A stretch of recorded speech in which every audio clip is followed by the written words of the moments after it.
What's going on, everybody? Josh Engleman for Awesemo.com, and I am back with my NBA DFS contenders on FanDuel for Monday, April 5th. Now be sure to hit that like button, subscribe to the channel, and hit the notification bell so you know when this and all of our other content goes live. Follow me on Twitter, at Josh Engleman, so you can get updates to these sim results as we get closer to lock.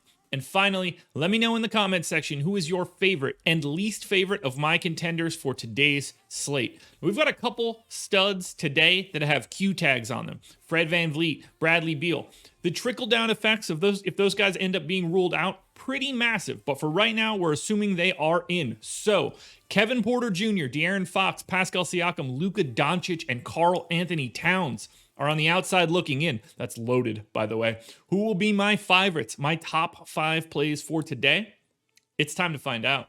Coming in at number 5, we're going to the shooting guard spot, and we're looking at Anthony Edwards. He's 7,400, projected for 41. The goal is 48. He's in the optimal lineup 33% of the time. Now, Minnesota is going to be without, and I'm going to miss somebody here, Ricky Rubio, D'Angelo Russell, Malik Beasley, and Jalen Noel. Actually, think I got all 4 of them there. So, these guys are playing monster minutes. They did the last game, and I think it's happening again.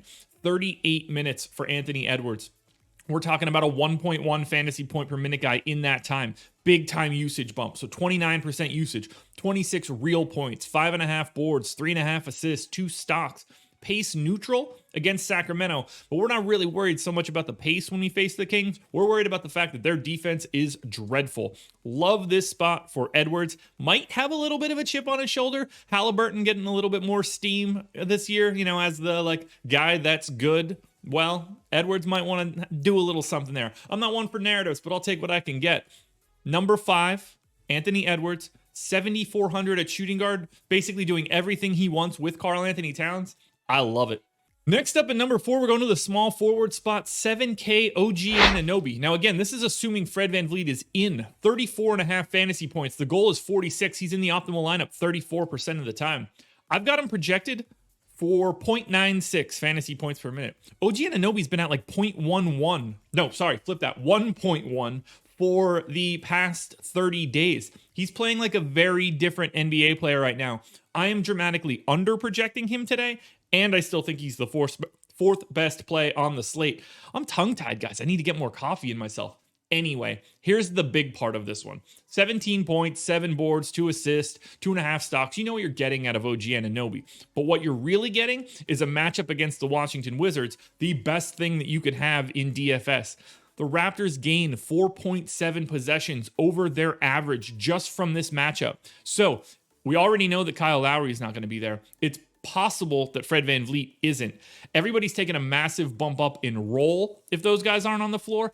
And you have the best DFS matchup you could find. Don't be afraid to grab a ton of Raptors today. It's a pretty easy pick.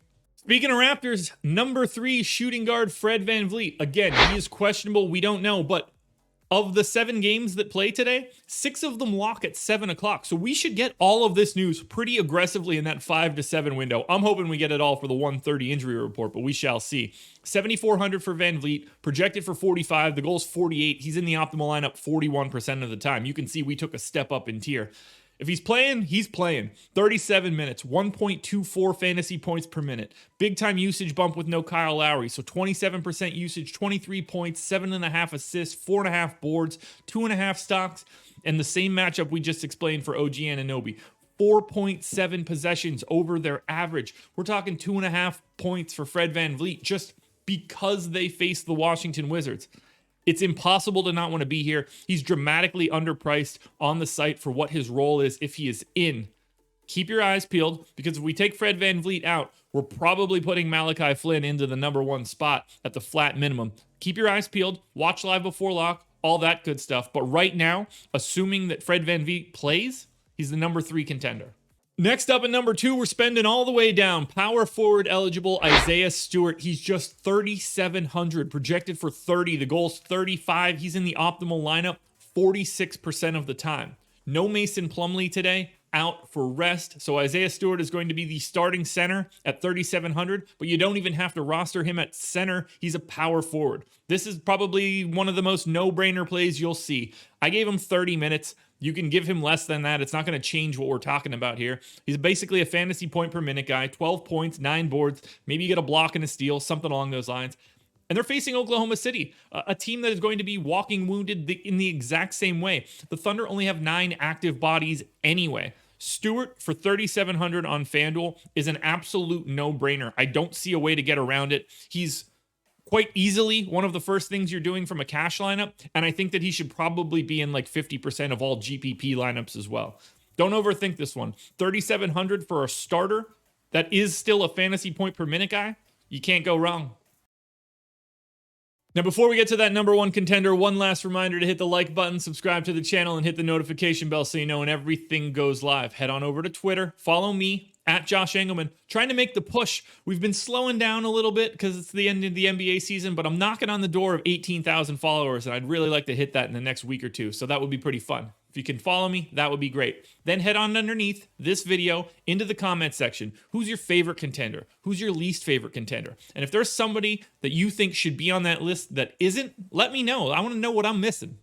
And finally, the number one contender for this slate, point guard eligible Jordan McLaughlin. He's 4,600, projected for 35. The goal's 38, and he's in the optimal lineup 51% of the time. Now, we mentioned the Thunder missing 4 guys. McLaughlin played a ton of minutes yesterday or 2 days ago, whenever they played last, 2 days ago, I think. And I think that happens again. He's really the only guy that's capable of running this offense. So 38 minutes, 0.92 fantasy points per minute. So we're not getting crazy. 14% usage. We're clearly not getting crazy there. 11 points, 9 assists, 4 boards, 2 steals. Taking on a Sacramento team that is really fun to play if you're in a DFS matchup.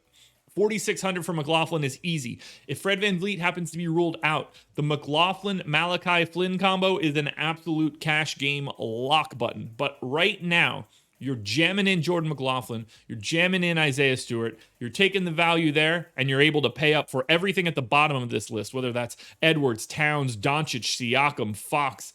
It's really easy to get to all of these guys when your top 2 options are no doubt about it value plays. Alrighty, folks, that will do it. Those are my NBA DFS contenders on FanDuel for Monday, April 5th. I'm on the strategy show with Laffy today at 10 a.m. Process show is already in the books. Go watch that. DK version of this video is around here somewhere. Click that link. And then I'm back again tonight, live before lock, myself and Eric Lindquist.